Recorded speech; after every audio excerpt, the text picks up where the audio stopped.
Assalamualaikum warahmatullahi wabarakatuh. Jumpa lagi dengan saya Izwadi Araham. Rumah mewah, rumah Gunawan. Perkenalkan saya, si tampan rupawan. Oke, kali ini saya akan review buku. Bukunya ini berjudul Sosiologi Sastra. Oke, tanpa bertele-tele lagi, karena kalau gadung namanya tela-tela. Ya. Oke, saksikan terus review saya.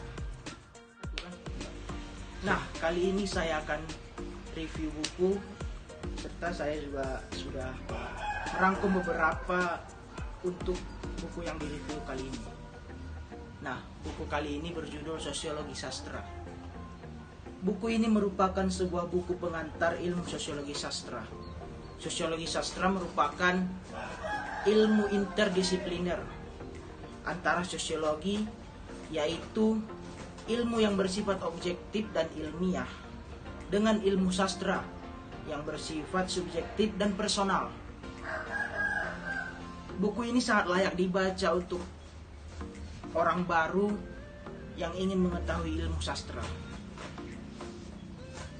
Buku ini terbagi atas 7 bab. Meskipun per bab dijelaskan secara singkat, namun Wiyatmi, seorang penulis buku ini, memberikan contoh dan penerapannya. Bab pertama menjelaskan apa itu hakikat dari sosiologi sastra. Bagaimana disiplin ilmu ini bisa menjadi sebuah disiplin ilmu yang ilmiah. Bab kedua dalam buku ini menjelaskan bagaimana pertumbuhan dan perkembangan sosiologi. Wiyatmi memulai dari mimesis yang dikemukakan oleh Plato sebagai ujung tombak sejarah sosiologi sastra. Setelah itu beranjak kepada Aristoteles yang merupakan murid dari Plato. Aristoteles mengemukakan mimesis dalam sastra dalam bentuk proses kreatif. Lalu sosiologi sastra berkembang lebih jauh lagi oleh Johann Gottfried van Herder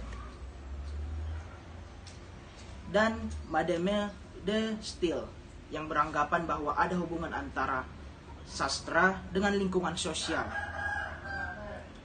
iklim, dan geografi.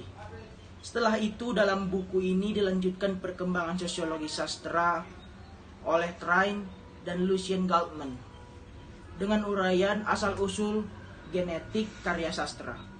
Setelah itu perkembangannya ditandai dengan sastra dan Marxisme. Tokohnya yaitu Karl Marx, George Plekhanov, dan George Lucas.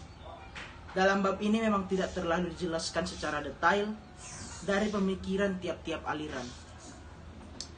Pada bab ketiga dijelaskan mengenai sosiologi penyaring. Maksud saya sosiologi pengarang, karya sastra dan pembaca. Di sini dijelaskan secara detail bagaimana sosiologi pengarang mempengaruhi karya sastra. Apa saja yang memengaruhi pengarang dalam membuat karya sastra tersebut, dan bagaimana pembaca terpengaruh oleh karya sastra dan pengarang. Bab selanjutnya menjelaskan bagaimana sosiologi penerbitan dan distribusi karya sastra. Bab ini menjelaskan bagaimana ideologi penerbit bisa mempengaruhi karya sastra, dan juga distribusi buku dari yang akan dibagikan kepada pembaca bisa dibagikan secara gratis atau hibah, atau dijual di pasaran dengan strategi bermacam-macam. Bab kelima sampai ke-7 dalam buku ini menjelaskan bagaimana penerapan sosiologi sastra dengan berbagai macam-macam aliran, yaitu sosiologi sastra Marxisme, strukturalisme, genetik, dan teori hegemoni. Wiyatmi dalam buku ini menjelaskan dengan sederhana, meskipun terkadang kurang lengkap penjelasannya. Sebagai pembanding dalam buku Sosiologi Sastra karya Sapardi Djoko Damono, pemikiran setiap tokoh dibahas secara rinci dan apa yang membedakan tiap-tiap pemikirannya. Akan tetapi, Wiyatmi selalu memberikan contoh penerapan pengkajian novel atau karya sastra dari tiap-tiap aliran sosiologi sastra. Buku ini sangat cocok untuk mempelajari sosiologi sastra dan ingin langsung menerapkannya dalam mengkaji karya sastra. Buku pengantar yang cukup ringkas dan mudah dipahami oleh orang-orang yang tertarik dalam pengkajian sastra. Oh, tadi saya lupa.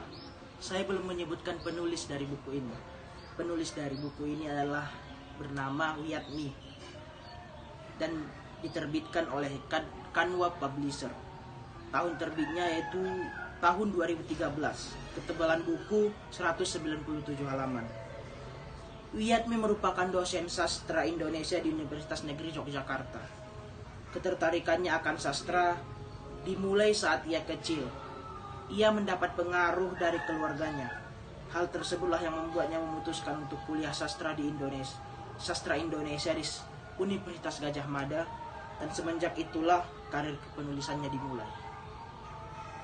Nah, jadi teman-teman, itulah review buku kita pada hari ini. Semoga teman-teman dapat menyaring ataupun mengerti apa yang saya jelaskan tadi. Terima kasih. Saya Izwadi Rahab pamit.